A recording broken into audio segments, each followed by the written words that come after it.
बिस्मिल्लाहिर्रहमानिर्रहीम। अस्सलाम वालेकुम। तज़ाद की भी इंतहा है और दो इंतहाओं की भी इंतहा है। यानी आप देखिए कि वही सरकारी मशीनरी जो कि किसी भी सूरत में तहरीक इंसाफ का कोई जलसा, कोई कॉर्नर मीटिंग नहीं होने दे रही। अब हाल ये है कि आप देखिए कि तहरीक इंसाफ की तरफ से अब रिहाना डार साहिबा जो कि उमर डार उस्मान डार की वालदा हैं, वो इलेक्शन लड़ रही हैं। तो वहां पर सियालकोट में वर्कर्स के घरों पे अब छापे शुरू हो गए हैं, क्योंकि अब ये बूढ़ी खातून है, इसको तो लापता करना मुश्किल है उस्मान डार या उमर डार की तरह। अब उन्होंने वर्कर्स के घरों पर छापे मारने शुरू कर दिए हैं, इतना खौफ है। इसी तरह वो डीपीओज, वो डीसीओज जिनका काम है कि तहरीक इंसाफ के लोगों को गिरफ्तार किया जाए, लापता करें और ये सारा कुछ करें, एमपीओ के ऑर्डर्स जारी करें, उनको गिरफ्तार करवाएं, वही अफसरान इस वक्त मियां नवाज शरीफ साहब के लिए, नून लीग के लिए जलसे कराने में मसरूफ हैं और वहां के इंतजामात खुद जाकर जाती तौर पर देख रहे हैं। जिस तरह जाती तौर पर जाकर गिरफ्तारियां करवा रहे हैं, छापे पड़वा रहे हैं तहरीक इंसाफ के लिए, इसी तरह नून लीग के लिए जा रहे हैं, जाती तौर पर निकल रहे हैं और यानी इनकी ड्यूटियां लगी हुई हैं कि किस तरह घरों से लोगों को निकाला जाए। पूरी इंतजामिया, हर जिले की इंतजामिया का सिर्फ और सिर्फ ये काम है।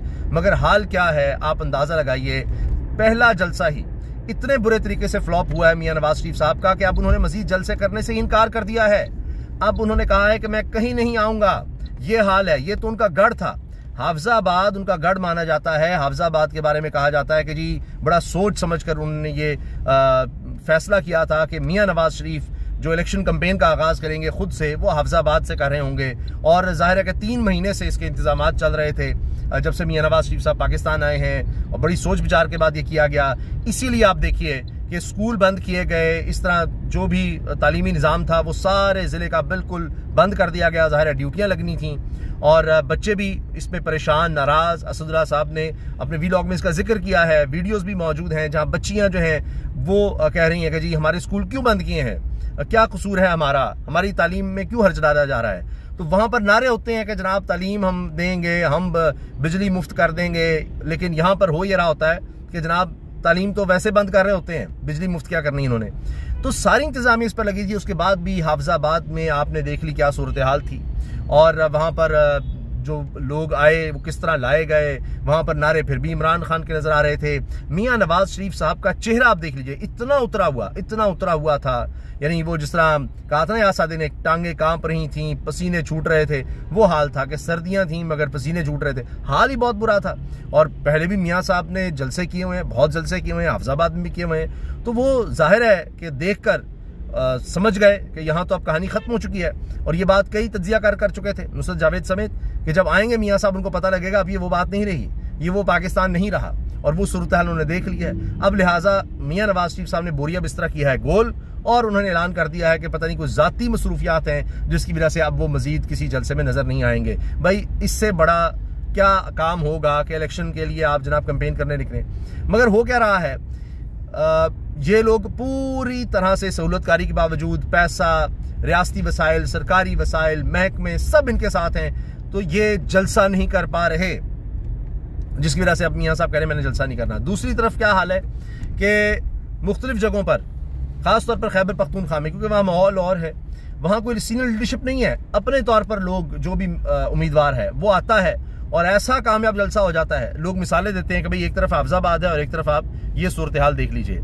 अच्छा, एक चीज़ मैं ज़रूर अर्ज़ करना चाहता हूँ कि बहुत बड़ी बात है कि इंसान किसी गद्दार को भी, किसी धोखेबाज, दगाबाज को जो आपके साथ इतना बड़ा धोखा करे, जिस पर आप यकीन करके बैठे हो कि एक शख्स कभी भी इस तरह नहीं करेगा, तो उसको आप थपकी दें, उसको आप गले लगा लें, और वो भी अदालत में सबके सामने, ये बहुत बड़ी बात है। आजम खान साहब इमरान खान साहब के प्रिंसिपल सेक्रेटरी रहे, उन्होंने इमरान खान साहब के खिलाफ बयान दिया ये सायरा साइफर केस में, वो भी सामने आ गया। पहले वो लापता रहे, उनके हवाले से FIR भी दर्ज हुई थी, उनके घर में करवाई थी, फिर वो सामने आ गए, पता लगा उन्होंने इमरान खान साहब के खिलाफ बयान दे दिया है। फिर वही साफ़ी आप जानते हैं जिनकी खास ड्यूटियाँ लगती हैं, उन्होंने शेयर किया, ओह ये तो खत्म हो गई कहानी, आजम खान प्रिंसिपल सेक्रेटरी थे, सारे राज उन्होंने बता दिए, हो गया वो हो गया। अब जब अदालत में उन्होंने बयान दिया है तो मैंने पिछली वीडियो में तफसील से इसके बारे में अर्ज किया है, वो आप देख सकते हैं पिछली वीडियो, जिसमें उन्होंने तमाम वो बातें की हैं, हू बहू वो तमाम बातें जो इमरान खान साहब कहते रहे कि सारा रजीम चेंज था, बाहर से जिस तरह साइफर आया, फिर वो डिमार्श हुआ, उस पर मीटिंग्स हुई और ये देखा गया कि जी ये तो यहाँ पर पैगाम दिया गया है कि जी हुकूमत गिराएं और ये साजिश है।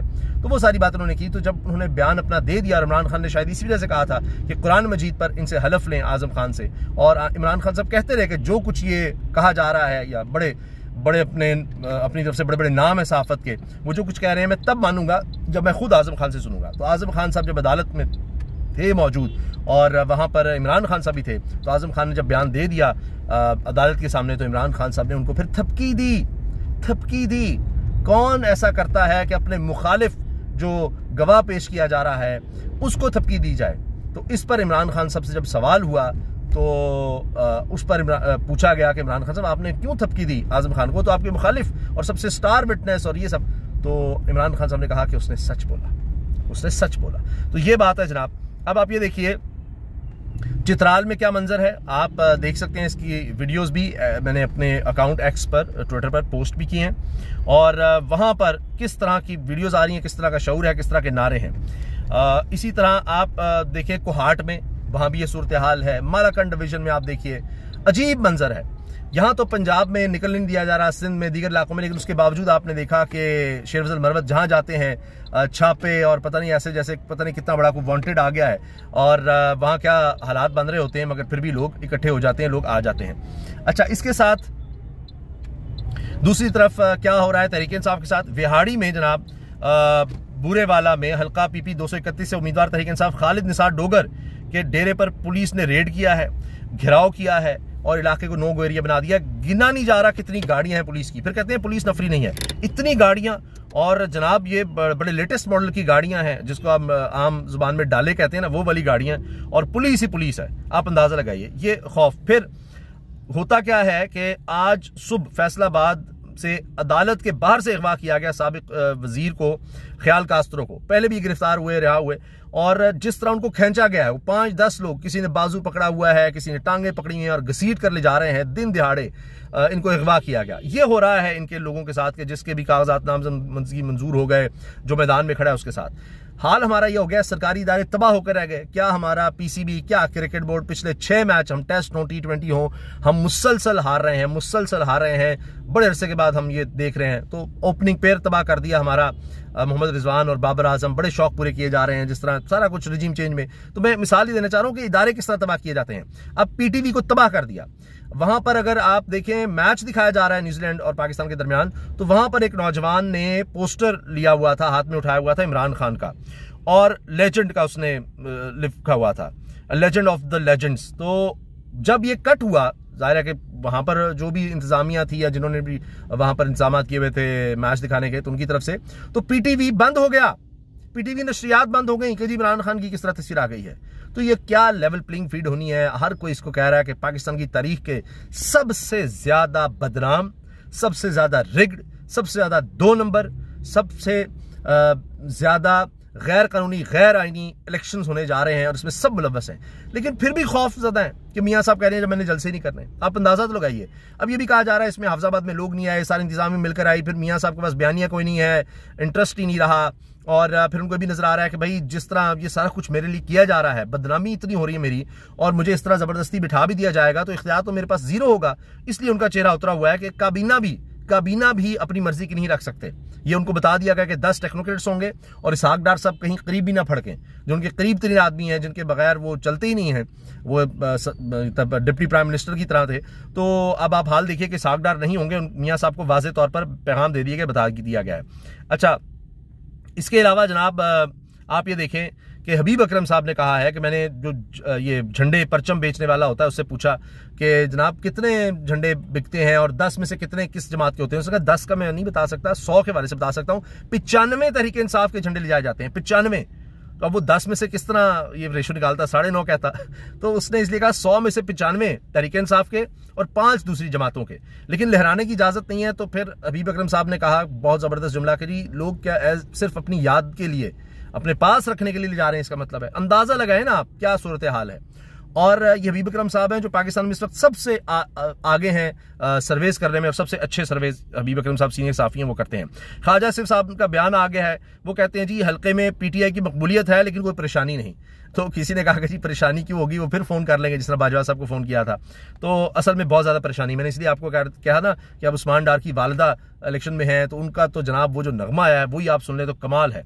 और हालत ये है कि जनाब अब छापे और वो सारा कुछ करवाया जा रहा है। कितना गिरेंगे, कितना गिरेंगे, कितना गिरेंगे, लोगों की नजरों से गिर गए हैं, और इतना गिर गए हैं, लेकिन फिर भी खौफ इतना ज्यादा है कि जी इलेक्शन से किसी तरह हम भागें। अब वो इलेक्शन कमीशन भी सिक्योरिटी में लाखों कह रहा है जी हमारे पास फौज होनी चाहिए। और इस पर यास्मीन राशिद साहबा का बयान है जनाब, इस सूरत हाल में कहती है मैं अदालत में हूं, आज यहां से नहीं उठूंगी, दिल करता है तो जबरदस्ती उठा लो। नवाज शरीफ 73 साल की औरत से डरा बैठा है। यास्मीन राशिद साहबा मियां नवाज शरीफ के मुकाबले पे हैं, तो इसलिए खौफ है, उनको एक अलग ज़हनी टॉर्चर किया जा रहा है, और वो कहती है मैं बात करूंगी यहाँ पर, ऐसे नहीं जाऊंगी। अच्छा, इमरान खान साहब का एक और बयान जनाब, एक्सप्रेस में हर तरफ ये छप रहा है कि बाजवा ने कहा सारी फौज तुम्हारे साथ है, बाजवा के फैसलों ने पाकिस्तान का बेड़ा गर्क किया, लेकिन फौज का इसमें कोई कसूर नहीं, 90% फौजी जो हैं वो हमें वोट करेंगे, ये इमरान खान साहब ने कहा है। और ये एक्सप्रेस ने और दीगर नशियाती इदारों ने या चैनल्स अखबारात में ये खबर छप रही है, उनकी वेबसाइट पर मौजूद है। और इमरान खान साहब कह रहे हैं जेल में बैठकर अल्लाह के फजल और कौम की मदद से इन सारे मुजरिमों को आईन और कानून के अंदर रहते हुए शिकस्त दूंगा, बानी तरीके इंसाफ इमरान खान साहब। ये है जनाब इस वक्त सूरत हाल। और अभी कहा जा रहा है तरीके इंसाफ की तरफ से, बैरिस्टर गौहर ने कहा है जी हम हफ्ते से मुहिम शुरू करें, इंतखाबी मुहिम शुरू करें। तो उनका तो वर्चुअल जलसा होना है, उसका भी इतना ज्यादा खौफ है कि आप अंदाजा लगाएं क्या सूरत हाल बनेगी। तो वर्चुअल अभी उन्होंने जलसे करने हैं और उसी से इतने खौफजदा हैं। अभी तो उन्होंने आगाज करना है, तो यह हाल है, तो जब आगाज हो जाएगा मुहिम का तो फिर क्या सूरत हाल होगी। अच्छा, इसके साथ जनाब बिलावल भुट्टो साहब कह रहे हैं कि इमरान खान की मकबूलियत की वजह क्रिकेट है, क्योंकि मजहब के बाद सबसे ज्यादा जो चीज़ डिस्कस होती है या जिस पर लोग बात करते हैं, हर कोई जिसके बारे में जानता है वो क्रिकेट है, तो इसलिए उनको एडवांटेज है। ये भी खूब है। अयाज सादिक साहब की वीडियो आगे जनाब, सामने खड़े होकर लोग खरी खरी सुना रहे हैं, इनका भी नाम शामिल हो गया नून लीग के उन लीडर्स में जिनको लोग वहीं पर सवाल कर रहे हैं। एक और बड़ी दिलचस्प बात कि तहरीक इंसाफ के तर्जुमान ने ये कहा है, रऊफ हसन साहब ने, कि बाकी सब तो हमसे ले लेंगे, छीन लेंगे, लेकिन अवामी हिमायत नहीं छीन सकते, हमारी मकबूलियत नहीं छीन सकते। तो ये जनाब इस वक्त जो चीज़ें इस वक्त डिस्कस हो रही हैं, वायरल हैं, वो हैं। और नए नए तरीके जनाब तहरीक इंसाफ के, कि किसी को इंतखाबी निशान रेडियो मिला है, उसने कोई इंडियन फिल्म का क्लिप निकाल के उसमें इमरान खान की आवाज़ लगा के वो रेडियो की मशहूरी हो रही है। इसी तरह से दीगर इन्होंने तरीके निकाल लिए हैं और ऐसे से ज़बरदस्त अंदाज से जनाब मशहूरी कर रहे हैं। कोई ढोल की इस तरह कर रहा है मुख्तलिफ फिल्मों का निकाल कर, और इस पर मैंने भी कमेंट किया तो कि जी ये कैसे कैसे ये लोग ये नए अंदाज ले आए हैं।